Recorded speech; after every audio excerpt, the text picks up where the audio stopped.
When relationships start, enthusiasm for our partners is typically natural and intense. We think of them constantly. We want only to spend more time in their company. We delight in their many skills and accomplishments. But this early phase of powerful admiration and longing rarely lasts. The world often explains this cooling as an inevitable result of sheer exposure. It is, they say, typical to neglect what is always around. But the true reasons seem more complicated, more psychologically rich, and in their own way a lot more hopeful. If we stop admiring, it is chiefly because we are, at some level, furious. Anger destroys admiration. We cease to love because we unknowingly grow entangled in various forms of unprocessed fury. We can't cheer the partner on because, somewhere deep inside, we are inhibited by trace memories of certain letdowns, large and small, of which they have been guilty. Perhaps they caused us immense difficulties around an examination and never apologized. Maybe they flirted with a friend of ours and refused to admit to the fact in a way that left us tricked and unsure.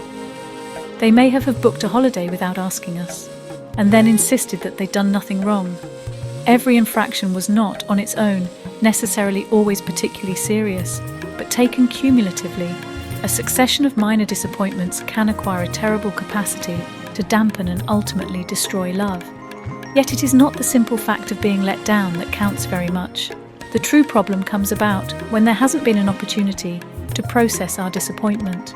Irritation is only ever toxic when it can't be rapidly and thoroughly discussed. Perhaps we tried to explain what was wrong, but we got nowhere. Or more subtly, we might have felt unentitled to make a fuss over so-called small things and therefore said nothing, even though, in our depths, the small things mattered immensely to us. With great unfairness to our partner, we may have forgotten to admit to our own sensitivities, even as we developed a steady burden of resentment on their account. What follows from such buried anger is something that can be mistaken for disinterest. We're not so keen on celebrating their birthday. We withhold sexual attention. We don't look up when they walk in a room. This could seem like the normal impact of time and familiarity, but it is no such thing. It is evidence of cold fury.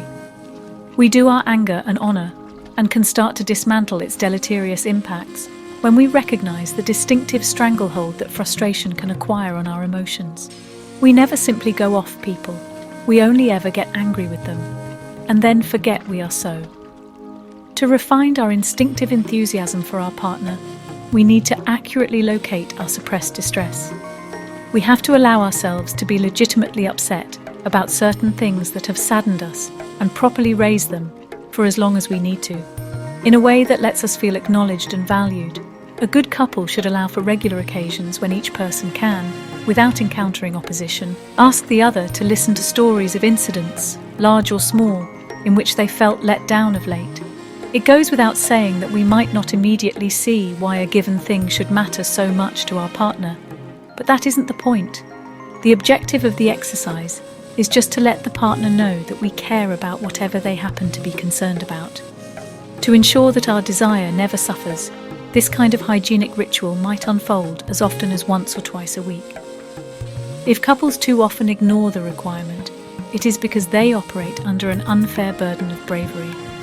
They assume that it cannot be sane to want to make a complaint about things that give off an impression of being minor, and so stay silent about their upsets until it is simply no longer possible for them to love. Wiser couples know that nothing should ever be too small to cover at length. For what is ultimately at stake in a marathon conversation about a single word or event can be the fate of the entire relationship.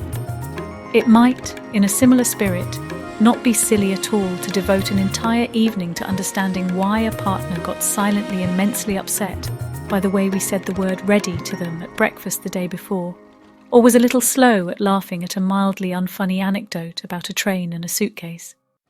The gratitude that will flow from such an effort to understand them will be amply repaid the next time we feel abandoned because they forgot to put the lid back on the olives or omitted to add a second X at the end of an email. To complain in love is a noble and honourable skill, very far from the whininess with which it is sometimes confused. The irony of well-targeted and quickly raised complaints is that their function is so very far from negative. Honesty is a love-preserving mechanism that keeps alive all that is impressive and delightful about our partner in our eyes.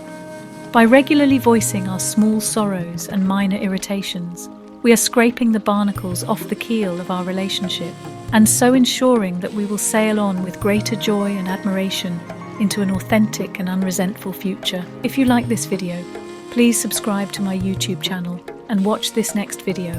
I know you are going to love it.